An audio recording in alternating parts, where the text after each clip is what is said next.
Recipe டேய் கேடி சேது விசாரிச்சிங்களாடா? தமிழை பத்தி ஏதாவது தகவல் தெரிஞ்சதா? இல்ல மாப்ள. எங்க கொண்டு போயிருப்பாங்க? யாரு கடத்திருப்பா? எனக்கு ஒண்ணுமே புரியலடா. மாப்ள நீ கொஞ்சம் ரிலாக்ஸ் ஆடுறா, கண்டிப்பா தமிழ் கிடைச்சிருவா. அத்தான் இதை நான் சொல்லக்கூடாது, இருந்தாலும் எனக்கு கொஞ்சம் சந்தேகமா இருக்கு அத்தான். என்னடா? இல்ல எங்க அப்பா ஏதாவது பண்ணிருப்பாரோ? இல்லத்தான், தமிழை காணும்னு சொன்னதும் வீட்டுல எல்லாரும் பதறாங்க, ஆனா அவரு மட்டும் சைலண்டா நிக்கிறாரு. ஆரம்பத்துல இருந்து தமிழ் சிஸ்டர் அவருக்கு பிடிக்காதத்தான், அதான் யோசிக்கிறேன். அவர் விசாரிச்சா ஏதாவது தகவல் கிடைக்க வாய்ப்பு இருக்காத்தான். டேய் சேது, உங்க அப்பா இந்த தப்ப செஞ்சா அவர் கண்டிப்பா மாட்டிப்பாருன்னு அவருக்கு நல்லா தெரியும். அவர் இதை செஞ்சிருக்க வாய்ப்பு இல்லடா. இங்க பார்சது உங்க அப்பா வில்லன் தான், ஆனா தமிழை கடத்துற அளவுக்கு வில்லன் கிடையாது. மச்சான் எனக்கு என்னமோ புரிஞ்சிருப்பான் பாரு, அவன் மேலதான் டவுட்டா இருக்கு. ஆமாடா இருக்கலாம். தமிழ் இந்த கம்பெனில வேலைக்கு சேர்ந்ததுல இருந்து குறிஞ்சியோட கண்ணு உறுத்திக்கிட்டே இருக்குடா.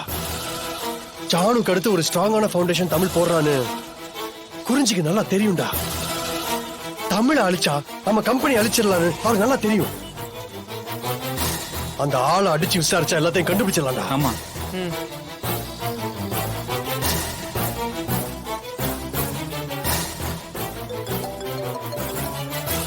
ஹலோ சிபி, ஏதாவது தகவல் கிடைச்சதா? இல்ல ஜானு, எனக்கு என்னமோ அந்த குறிஞ்சிநாதன் மேலதான் டவுட்டா இருக்கு. ஜானு, நீ கொஞ்சம் நேரா குறிஞ்சிநாதன் வீட்டுக்கு போய் என்ன ஏதுன்னு விசாரிக்கிறியா?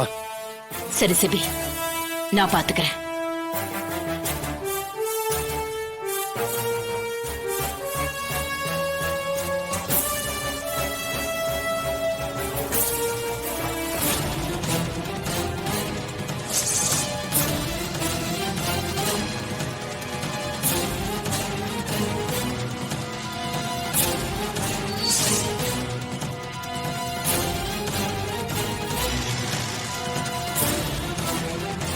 எப்படி இருந்தாலும் நான் தான் ஜெயிப்பேன். குறிஞ்சி, ஏய்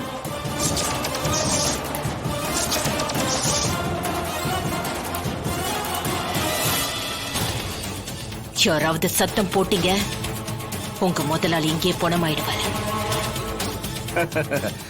என்ன ஜனகாம்பா, என் வீட்டுக்கு வந்து என் நெத்தியிலேயே துப்பாக்கியை வச்சிருக்க? ரொம்ப தைரியம் தான் உனக்கு. தமிழ் எங்க?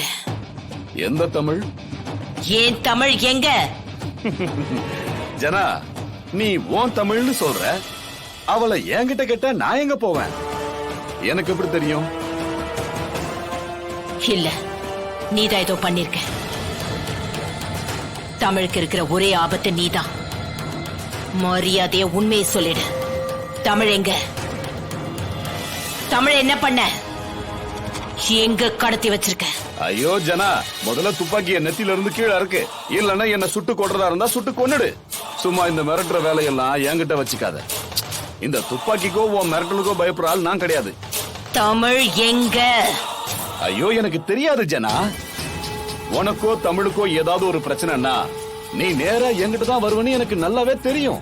என் மேல கம்ப்ளைண்ட் கொடுப்ப, என் மேல கோவப்படுவ, என்ன வேணாலும் செய்ய நீ ட்ரை பண்ணுவன்னு எனக்கு தெரியும். எல்லாம் தெரிஞ்சனா அந்த தப்பை எப்படி ஜனா செய்வேன்? நீ புத்திசாலி தானே? என்ன விசாரிச்சு டயத்தை வேஸ்ட் பண்ணாம போய் உன் வாரிச தேடு. நல்லா இந்த சிட்டி முழுக்க தேடு. கால வேற கெட்டு கிடக்கு. வயசு பொண்ணுங்களுக்கு என்னென்னமோ பிரச்சனை எல்லாம் வருதுன்னு சொல்லிக்கிறாங்க. வேற எவனாவது ஏதாவது தப்பு பண்ணிட போறானுங்க. என்ன ஜனா, என்ன பாக்குற? நீ என்ன மிரட்டினாலும் இதான் என் பதில். சத்தியமா எனக்கு தெரியாது. சார் வாங்க சார், பாருங்க சார், துப்பாக்கியை காட்டி என்ன மிரட்டுறாங்க. இன்ஸ்பெக்டர், எனக்கு இப்போ இவர் மேலதான் சந்தேகமா இருக்கு. இவரை நல்லா விசாரிங்க. தமிழ் வீட்டுக்கு வர வரைக்கும் இவர் வெளியே வரக்கூடாது. ஜனா, நீ தேவையில்லாம பண்ணிக்கிட்டு இருக்க. எனக்கும் இதுக்கும் சம்பந்தம் இல்லைன்னு சொல்லிட்டேன். சார், சம்பந்தம் இருக்கா இல்லையான்னு விசாரணையில தெரிய வரும். வாங்க சார்.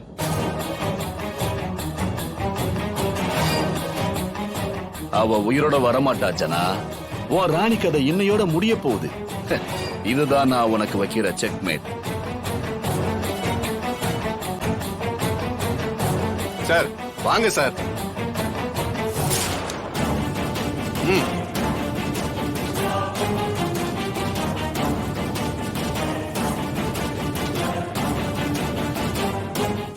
சிபி, தமிழெங்க கண்டுபிடிச்சிட்டியா? அவ எங்க இருக்கான்னு ஏதாவது தகவல் தெரிஞ்சுதா?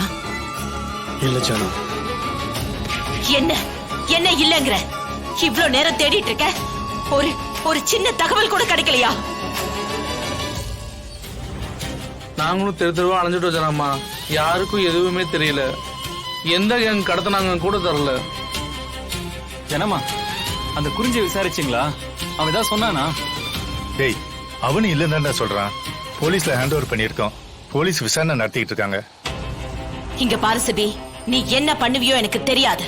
தமிழோட வரதா இருந்தா அந்த வீட்டுக்கு வா, இல்லனா நீ அந்த வீட்டு பக்கமே வந்துடாத.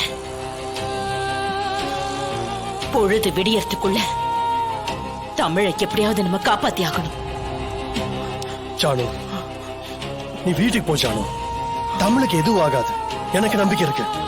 நான் வந்தா தமிழோட தான் வருவேன். உன்னை நம்பிதான் நான் போறேன்.